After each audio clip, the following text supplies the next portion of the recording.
first went into lockdown, it was all hands on deck for the professional team. I stepped up to help the programming team deliver Jewish at Twoish. Little did I know what a huge task I'd taken on. Between April and July, I delivered 60 sessions of interesting talks and activities for our members. From poets and artists, to doctors and historians, to writers and TV and film directors, we were treated to some exceptional content, along with some physical exertion to keep our bodies moving as well as our minds engaged. A highlight for me was definitely Dame Margaret Hodge MP, who opened up about her life and her experiences in the Labour Party during the tenure of one Jeremy Corbyn. Running Jewish at Twoish was a real privilege, and I think it highlighted the best of FRS, not only keeping community going while we couldn't meet in person, but improving it. Jewish at Twoish allowed everyone to access the programming, wherever they were and however mobile they might be. The FRS mantra was better than the government's. Stay at home, log on, be part of FRS. The Gateway to Judaism group meets on Tuesday evenings. It's for anyone who wants to learn about Judaism from a Reform perspective. There are 3 parts of the session: a Hebrew lesson, superbly taught by Hagit Tal, which focuses on Hebrew reading skills, understanding and reading prayers, and learning the service so as to join in. Then there's a short session led by an FRS member, explaining all the wonderful activities and opportunities the synagogue presents, such as the winter shelter, community action, the Together Plan, the 8th Rung, and so on. The main session is led by our fabulous clergy team and covers all the basics: Shabbat and festivals, ritual, prayer and Jewish thought, history in Israel. People join the group for a variety of reasons. Some because they're Jewish, but have very little knowledge of Judaism and want to increase it.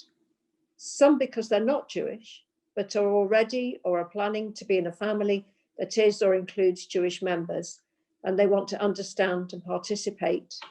And some because, although not Jewish, they would like to be, and are learning about Judaism with the intention of becoming a Jew, of converting. We have great discussions and debates, occasional social events, and many of the group are at our regular services, experiencing Judaism for themselves. Never boring, a highlight of my week. The Social and Cultural Zooming Hour offers an opportunity for members to listen to speakers about diverse subjects. Our synagogue has talented members who have interesting pastimes, professions, and/or passions. We would like to highlight those members on our Zoom program. So forget your shyness and devote an hour in giving a talk on a Wednesday at 2 p.m. During COVID, talks have varied from Jewish and educational topics, professions, the Holocaust, films, charities, and tales from Yorkshire and Jewish jokes. When we're unable to meet in person, the social and cultural Zoom sessions have encouraged social action, which has an important place in these COVID times.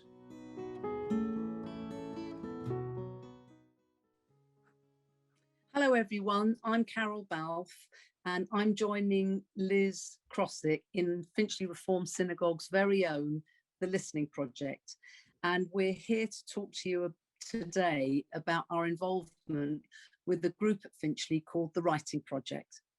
So I joined The Writing Project at its inception on a synagogue weekend workshop where Barbara and Michelle were facilitating a memoir writing for us.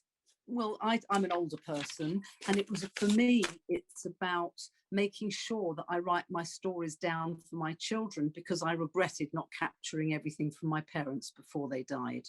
How about you, Liz? Well, also, something I've been thinking about for a long time, that I get pretty scared about writing. It goes back to school days. So this group has enabled me to write in the way that's comfortable for me. And it was actually Michelle and Barbara who suggested I write lists, which is a genre for memoir writing.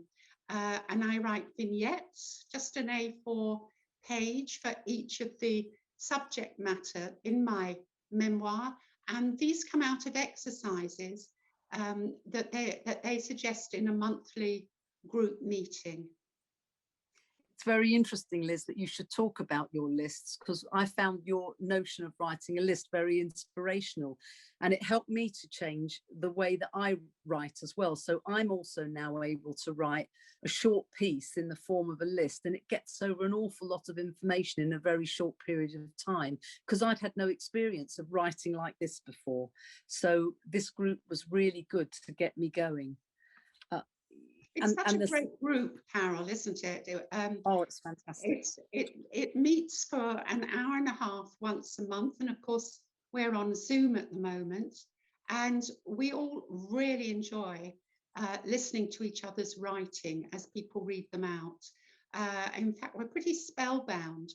And it's an open group, so people can join it whenever they want to. And I knew most of the people in the group, at least by sight, before I joined it, although I didn't know anything about them. And what it's given us an opportunity to do is to see how people's lives were in their past, which is a very rare and precious thing to experience. Absolutely. Been good. We've learned stuff about not just the two of us, but we've learned stuff about each other in the group that's been amazing. Hey everyone, I've got 60 seconds to cover the Israel at FRS 2020 program, so I'm just going to give a few of the highlights.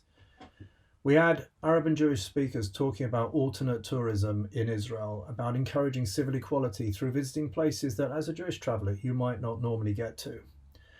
We had speakers from the Israel Embassy, from Baikon, from Yahad, talking about annexation and how that question might influence the future of Israel and actually the wider Middle East. We also had a six-parter discussing geopolitical changes in the Middle East and particularly focusing on the latest peace agreements with the Gulf states and how that might shift relationships in the area and also within Israel.